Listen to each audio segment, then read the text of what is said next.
Hello, and welcome to Time of Death. Welcome to another riveting podcast by us. Or a riveting, never, wrist and riveting. Okay, thanks, Dee. So I'm Ris, and this is Dee. How are you I have to do my own introduction. And I'm Dee. And we are two nurses who like to talk true crime, and we like to talk about cases that have heavy medical influence to them or cases that feature a medical professional as either the victim or the perpetrator. Yes. So for those of you who are following along last week, I was ill. Now my illness is now morphed into a stomach bug, but I'm hanging in, and I have a case for you guys today. Don't you worry. We may have to make some bathroom breaks in the middle. You might hear some weird pauses. I'll try to entertain you during that time, and we'll make sure Ris's mic is shut off. All right, here we go. Just an FYI, we are going to be talking about gender-affirming surgery in this episode. And we are going to be talking about some delicate matters that have to do with that. So just so you are aware if that isn't for you today. But before we get into all that, I want to give a very special I love you to all of our fans. We love you. We've hit a freaking 100 followers. I teared up. Ris teared up. We embraced and we screamed. So it's a milestone. It is a milestone. So thank you guys for your support and listening. And we hope that you guys are having as much fun as we do. But enough of the sappy baloney. Let's get to this. Let's do this. Let's do it. 28-year-old Sam didn't feel comfortable in their body as it was. Their name isn't actually Sam. We're just going to refer to them as Sam for this episode because they are choosing to be unidentified. Okay. So we don't know what their gender identity is. We don't know what their preferred pronouns are. So we are just going to continue with Sam as their fake name, and let's get into it. Okay. So Sam was looking online to see if there were any lower cost options. Gender affirming surgery in the U.S. especially is incredibly expensive and can be considerably difficult for people to be approved for or to be able to undergo. Sam came across a eunuch forum called Eunuch Maker with the description that it is for everybody into mods and kinks for all kinds. This forum was tailored to people who wanted castration services from unlicensed castrators, aka cutters. So people opt for cutters for various reasons. Some may do so for gender identity reasons, and others may be uncomfortable with their testicles or their other physical traits, or they may not want any physical sexual traits. Wait, hold on. So just so that I'm understanding and everyone else is understanding.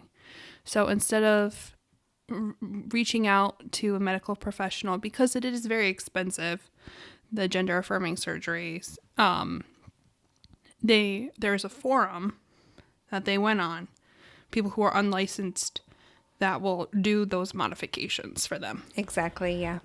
Okay. So cutters, like you're talking about, are people who can modify people's body parts by removing part or all of their genitals. So these are done by people who do underground surgeries. So these are illegal surgeries. Oh, gosh. Most cutters have at least a little medical background. There are some veterinarians who opt into it.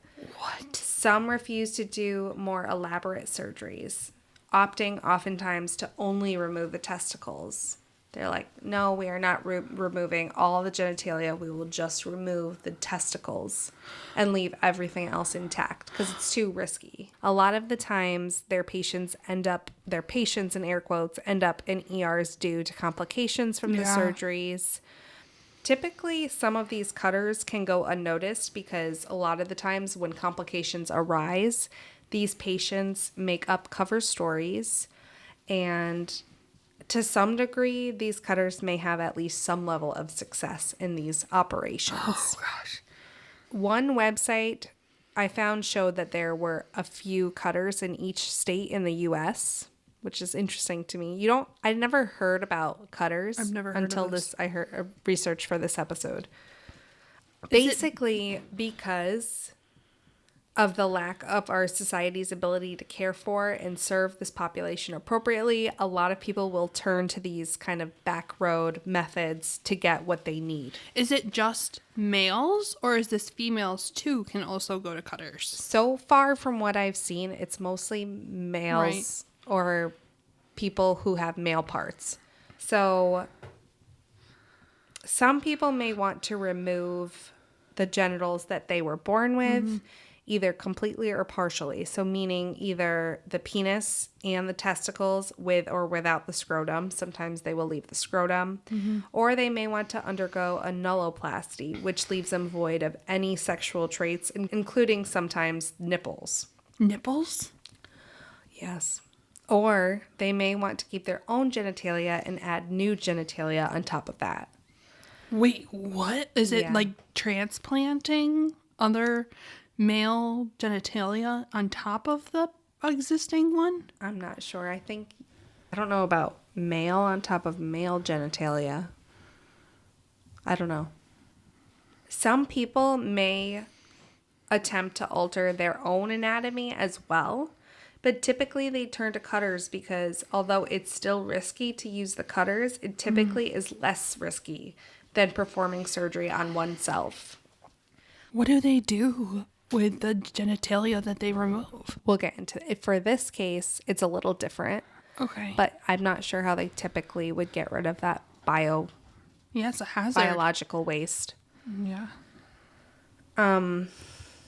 So Sam connected with a man named Bob on the forum who told Sam that he would perform the surgeries and also he would videotape them for his own pleasure. Bob said, "No ER, no morgue," meaning that he was a well-experienced surgeon.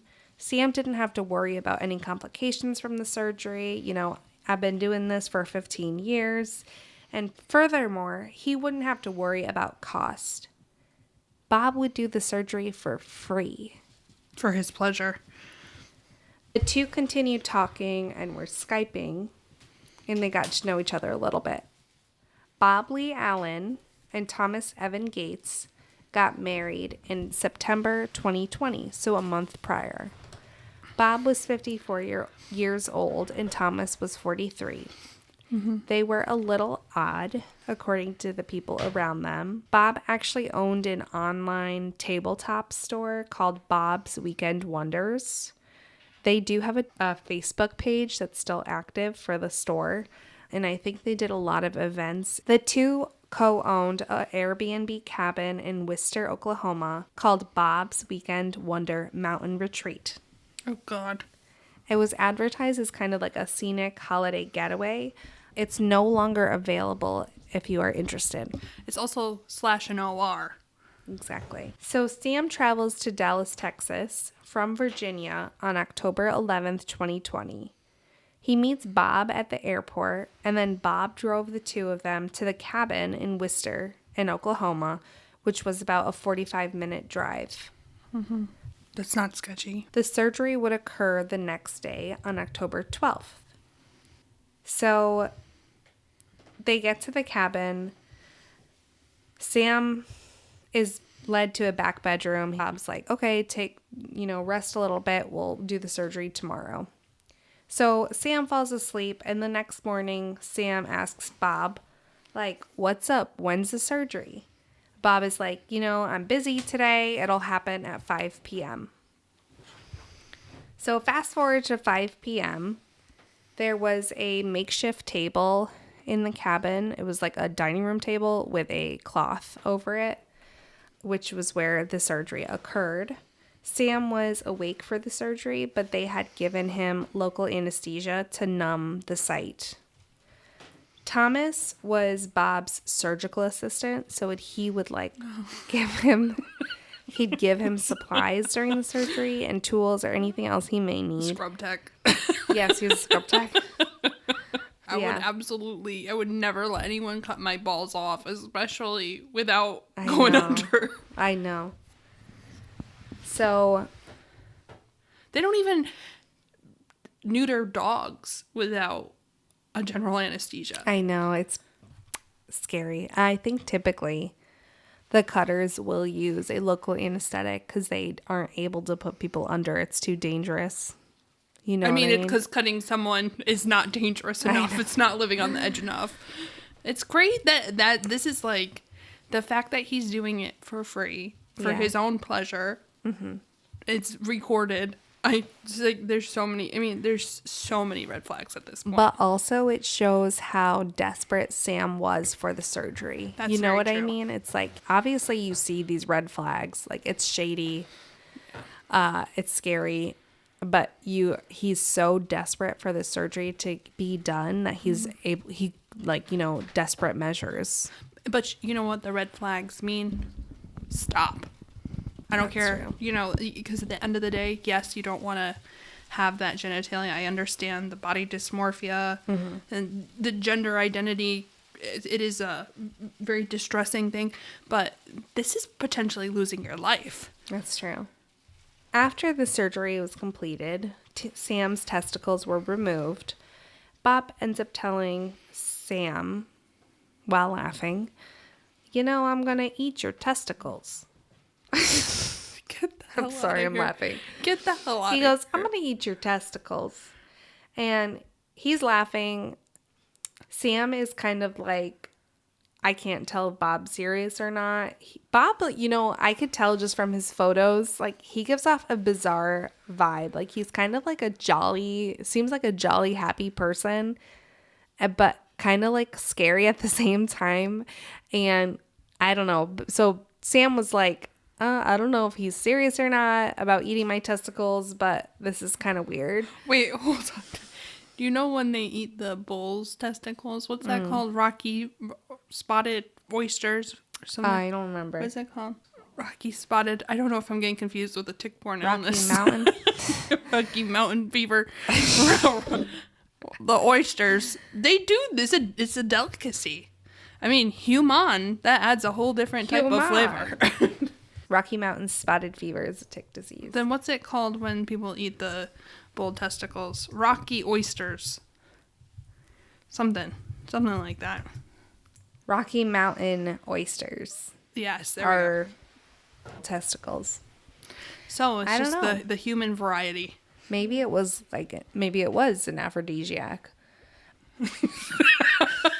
You just so seriously say it's an aphrodisiac. Maybe it was. Side note, we don't know if Bob actually ate anyone's genitalia, but he did also mention to Sam that he has kept other people's penises and testicles in a freezer. That if he's not, Sorry? I don't know what I was trying to get out. Ignore me. I'm just stunned. Sam is resting after the surgery and he falls asleep and he wakes up the next morning and he's feeling lightheaded and woozy. He ends up getting up and then passing out. Bob pops in. Sam was hemorrhaging. Oh, God. They were losing a lot of blood. Initially, Bob told Sam, listen, we are not bringing you to a hospital. We're going to dump you into the woods to bleed out there. He also told Sam that they ended up leaving another person to bleed out on the table overnight because they were acting crazy. Bob also mentions, we have 6 other people lining up for these surgeries. Business is booming, Dee. Okay? But it's free. You're not actually making any money. But what they can't give in money, they give in testicles. Dear sweet God. What is the black market worth of testicle? Let me Google it. So, meanwhile, Sam is still bleeding out, and they're growing weaker and weaker at this point. Bob and Thomas finally decide, okay, you know what? Maybe they need medical attention after all. So they put Sam in the car and they tell them, you need to tell the medical staff that you did this to yourself. Like, you can't show that we are liable for any of this. They brought Sam to McAllister Regional Center. Sam told the ER team everything. I had surgery done to remove my testicles in Worcester in a cabin. And also they tried to get me to partake in cannibalism too. So that's the only thing I saw where Sam mentioned anything about partaking in cannibalism. But just so you are aware. On October 15th, police searched Bob and Thomas's cabin. There was a chest freezer in their bedroom that contained a Ziploc baggie with testicles. There was also a 6-foot-tall medicine cabinet containing sterile OR supplies. Just kidding. It had mushrooms and pill bottles, a cautery tool with blood on it, xylocaine, which is a topical anesthetic, and medical utensils as well. Besides doing these surgeries, Bob had also been prescribing psychedelic mushrooms. He just does it all. He does it all. He dabbles. He dabbles. Jack of all trades here. He says, I gotta make money somehow. Yeah. So a couple days later, Bob and Thomas went to visit Sam at the hospital. What? Yep. They were arrested, of course, at the hospital. But both Bob and Thomas were charged with conspiracy to commit unlicensed surgery, practicing medicine without a license, possession of controlled dangerous substances. Bob was also charged with the controlled dangerous substances were the mushrooms. Bob was also charged with a misdemeanor drug count and another misdemeanor for not disposing of the testicles properly.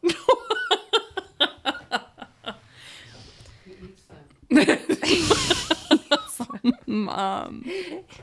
It's just so serious.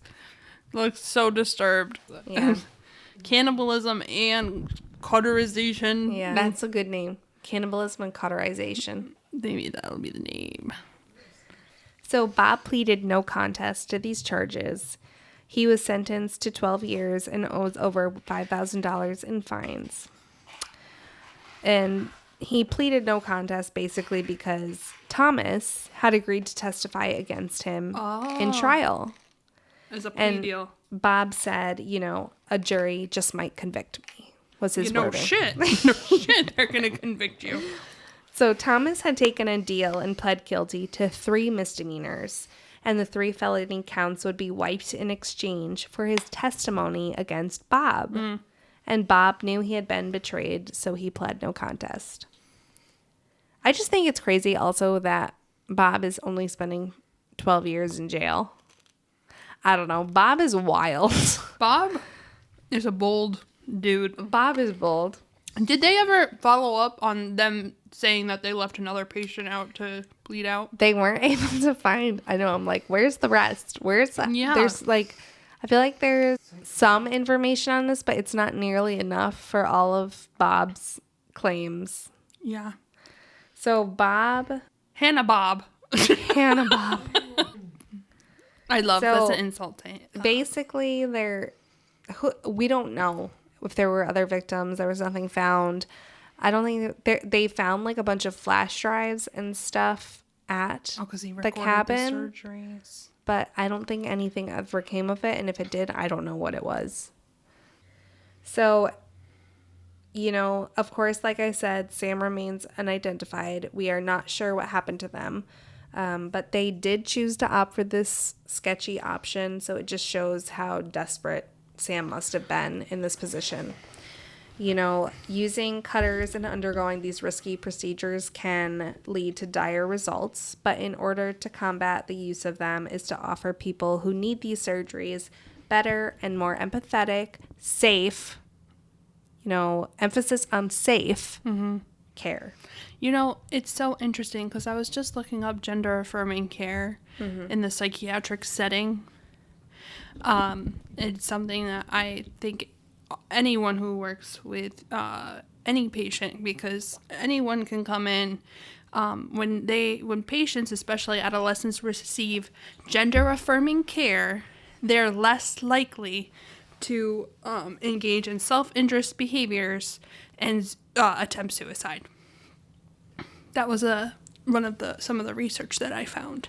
It's true. And, acknowledging them and at least trying to be open and understand where they're coming from. It doesn't take much. All you have to do is open your ears and listen sometimes. And you know what, too, I think is also another consideration is that at the end of the day, I don't care who you choose to have sex with, if you tell me, hey, I like these pronouns, great, I'll call you by whatever pronouns you want. Mm-hmm. That doesn't impact my own life, and it's something that I can do that's considerate and kind and important to that individual. Of course I'm going to do it. It makes them more comfortable. Exactly, and it's respectful. Just like you respect, and anyone is entitled to at least a certain level of respect. Mm-hmm. And, making them feel more comfortable is so important, and something that, as a cisgender white lady, I think, it's not something I spend a lot of time thinking about. No, it's true. But it's something that it can mean the difference between life and death for other people. Mm-hmm. No, you're right on. Yeah. I thought, I didn't know anything about cutters or castrators till this episode, and I was like, wow. Because I knew on some level about, the complexities of care for these patients or people and how, unfair and complicated it is for people who want these kinds of procedures, but I didn't understand the gravity of these situations. Yeah. And what else I found was that a lot of the time these people who undergo these procedures and use cutters or will, perform surgeries on themselves, they've been thinking about it for years and years. Mm-hmm. I think the average was 18 years where they've been considering undergoing these procedures, which is just crazy. It's not a split second decision. It's not something that they take lightly. It's with, a heavy way of risk and benefit. Mm-hmm. You know what I mean? Yeah. But anyway, I just thought it was an interesting case and, a sad case. There just has to be more awareness and understanding. And you know what? Not for nothing. Shame on the cutters who are exploiting these people who clearly are in need of professional medical help. Exactly. If your body is causing you distress, mm-hmm. that's something that there should be a medical attention for that. Yeah. And there are surgeries that obviously exist that can be done in a safe setting and, without the risk of being left to bleed out in the woods. Mm-hmm. I'm not condoning, I don't think, of course it's risky and I'm never going to say that it's the right thing to do. I think that Bob and Thomas were warped, these ones, but not all of them are videotape and cannibalize their body parts. They're actually doing it to help the patients. They're not doing it to get something in return. But I do think that some of these cutters or castrators do have, good intentions for these people, because I think they're trying to do what is in the best interest of the patient, because they can't get it anywhere else. But it just can go wrong so quickly. But I think that the bigger issue here is that healthcare needs to be more accessible. Great disturbing case, Ris. This is very unsettling, and it's probably going to give me nightmares tonight. All right, everyone. Again, thank you so much to all of our beautiful followers. We appreciate you. 100 followers. That's a milestone right there. Am I wrong? No, you're right. It just was like so animated the way that you said it. For someone who has a stomach bug. I'm enthusiastic. What can I say? I love it. I love the enthusiasm. Anyway, we are going to call it. Thank you guys so much for all of your continued support. And we love you. So I'm going to call it. You ready? Call it. Time is 18:55. That is 6:55 p.m. for those of you who do not use military time. And we are checking out. Peace out. Good night to all. And to all, farewell to all, and to all a good night. Farewell. Bye. Bye.